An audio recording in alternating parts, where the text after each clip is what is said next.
이 시간 기도하겠습니다. 사랑이 많으신 하나님 아버지 감사합니다. 오늘 이 시간 말씀 듣는 시간입니다. 하나님 이 말씀이 내 삶의 중심이고 내 영의 양식이요 기준이요 반석이 되도록 하나님 이 시간 함께하여 주세요. 예수님 이름으로 기도합니다. 아멘. 할렐루야. 오늘은요 마태복음 14장 22절에서 36절까지의 이 말씀으로요. 모든 상황에서 믿음을 구합시다. 이 제목을 갖고 함께 말씀을 나누고자 합니다. 따라해 봅시다. 모든 상황에서 믿음을 구합시다. 오늘 본문 말씀 이전에 보면 오병이어 사건 직후에 예수님께서 물 위를 걸으신 이 사건은요. 예수님의 신성과 예수님이 신적인 그 모습과 그리고 하나님의 아들 되심을 확실하게 보여주는 증거인 줄로 여러분 믿으시길 바랍니다. 여러분 그런데 마태복음은요. 특별히 이 사실이 현실에 있는 교회에 어떤 의미를 가지고 있는가에 큰 관심을 가지고 있지 않습니다. 오늘 22절에서 27절에 보았더니요.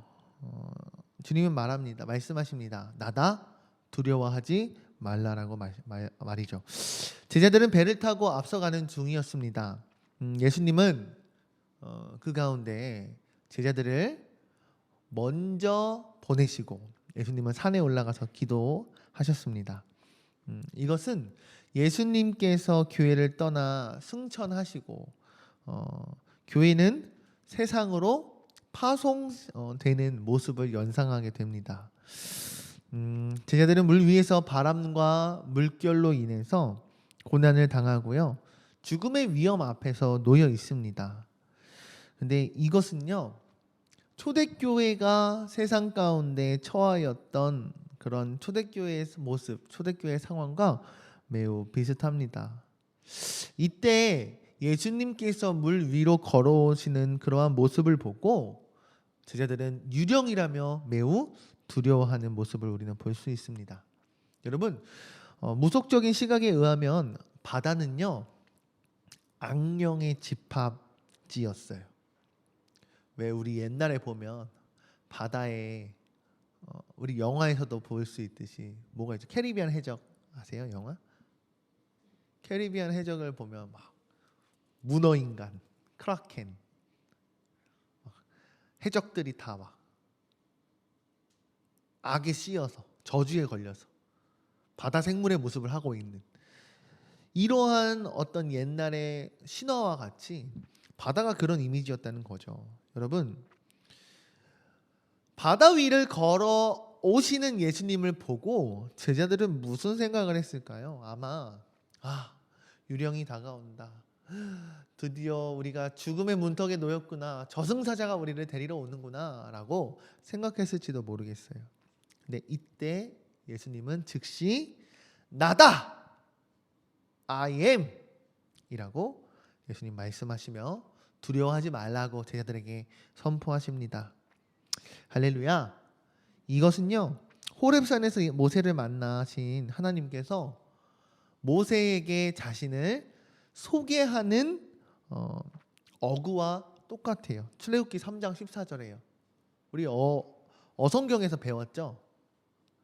하나님께서 누구다? I am He. 이와 똑같이 예수님께서도 제자들에게 I am He.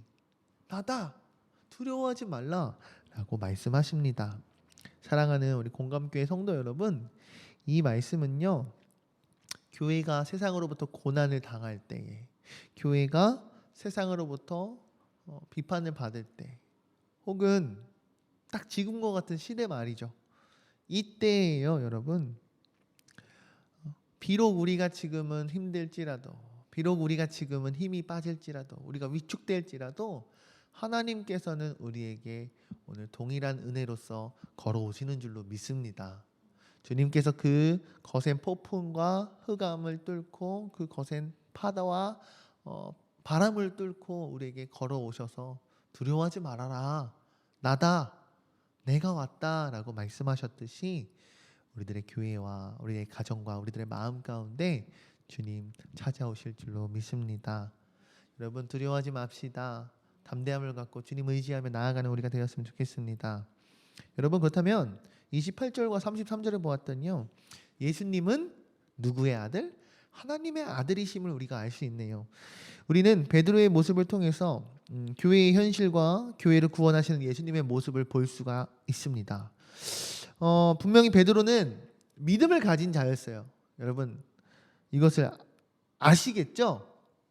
베드로가 그냥 호기롭게 한 것이 아니라 믿음을 갖고 말씀을 의지하여 주님께 주여 내가 나아가겠습니다. 주님께 걸어가겠습니다라고 고백한 거란 말이에요.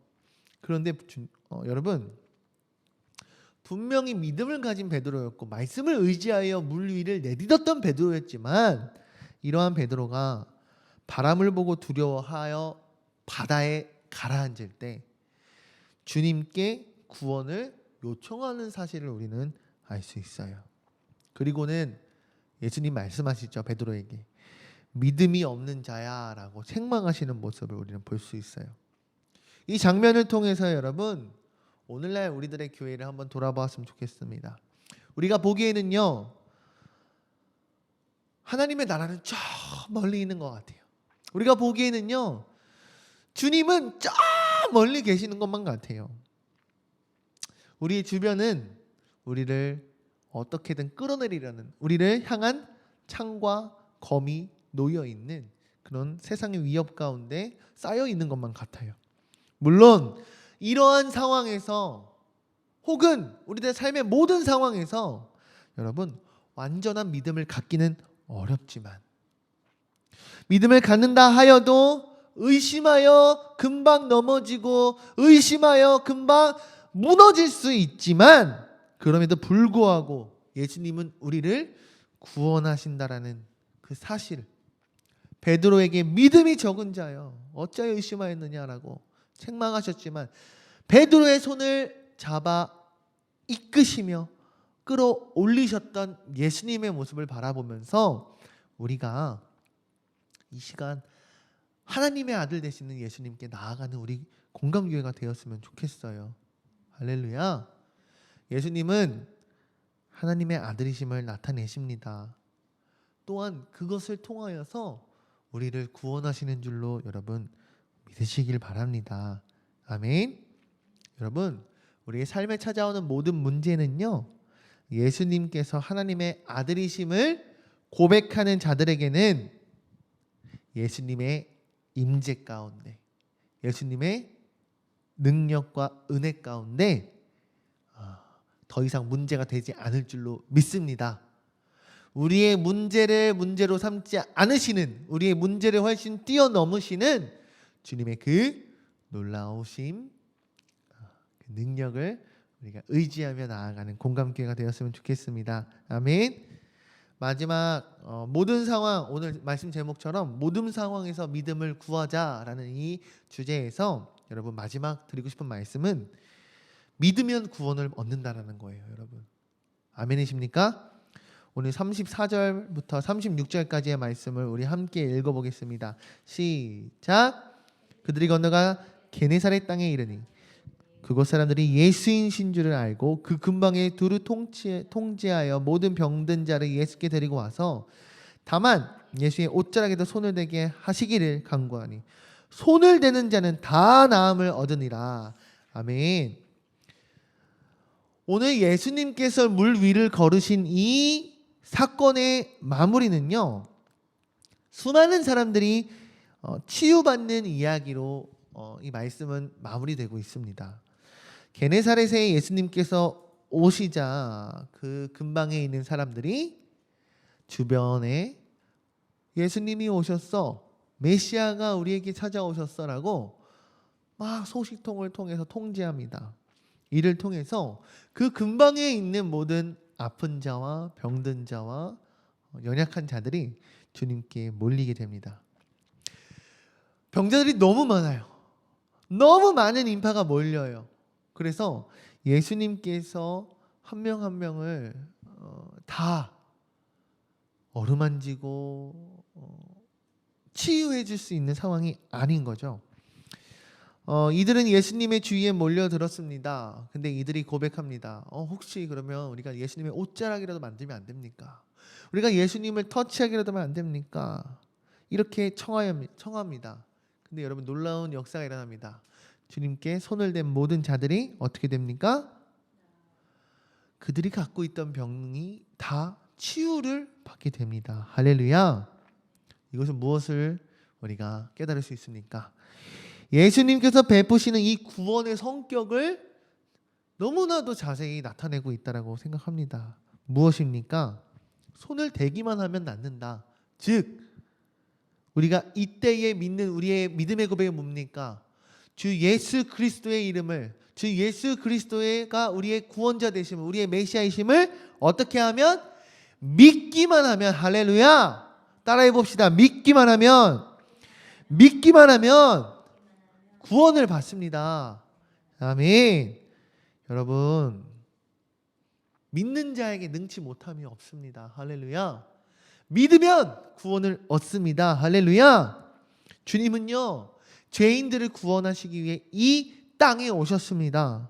그런데요, 이 땅에서 죄인들을 구함에 있어서 어떠한 요구 조건이 필요치가 않더라고요.